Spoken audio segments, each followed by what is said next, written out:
Welcome to HCD's webinar series on the Housing Element Update. This 5-part series covers changes to state housing element law, basic requirements, and opportunities such as a streamline review. My name is Renee Mickelson, and I will be leading you through Part 5, which covers other requirements associated with the housing element and some helpful tips when you are going through the update process. To view the remaining parts in this series, please refer to our website at www.hcd.ca.gov/HPD.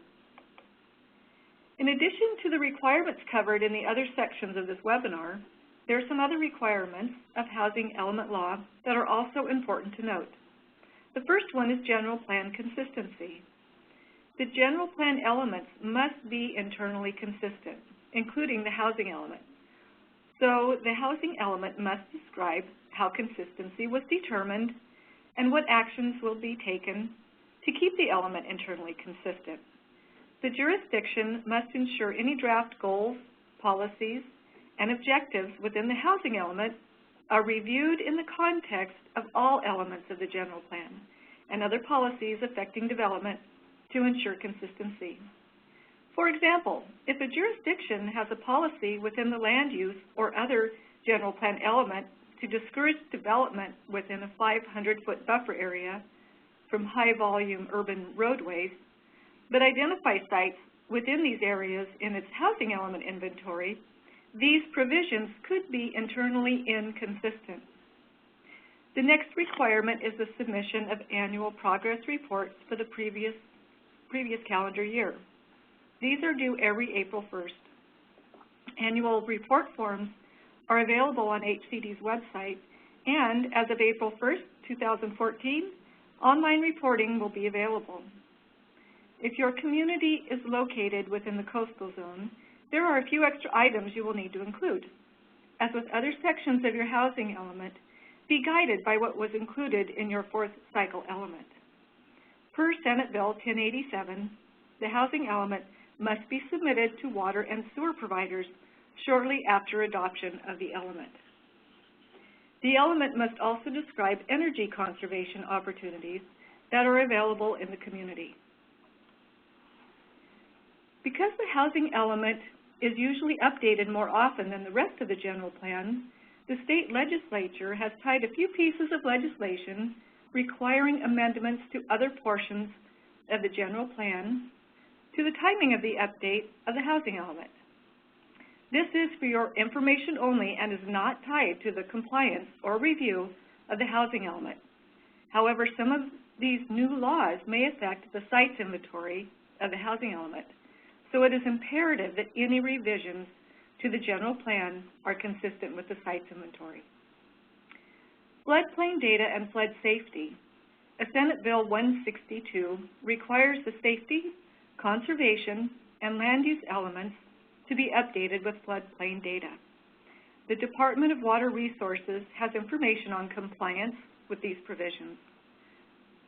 Assembly Bill 162 requires cities and counties to update their floodplain data and address flood safety in the land use, conservation, and safety elements of their general plan.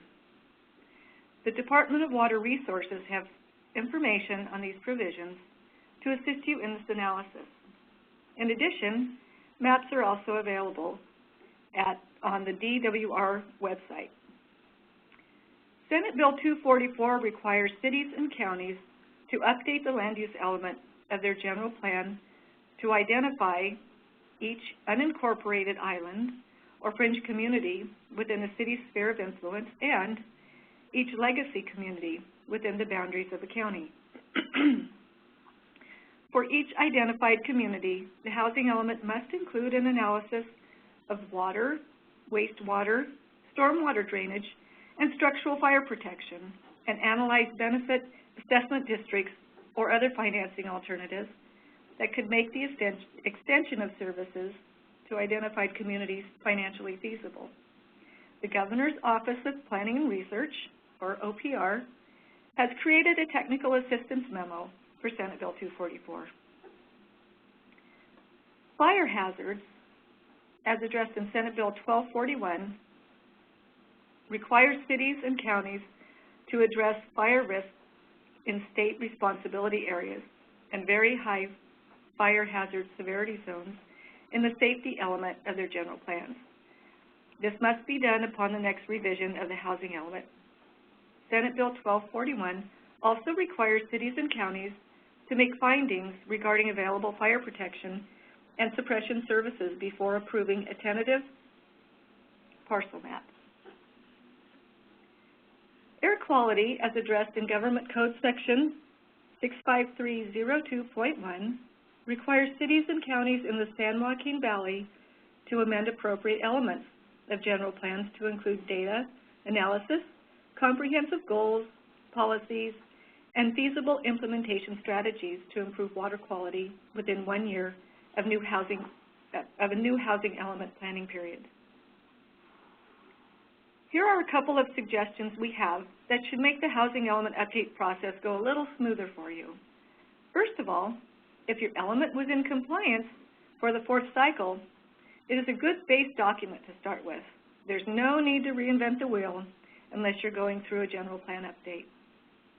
If you had a program that committed to rezone sites in the 4th cycle and haven't done it yet, be sure to do it in order to avoid the consequences of Assembly Bill 1233, which requires sites to be rezoned within a prescribed time frame.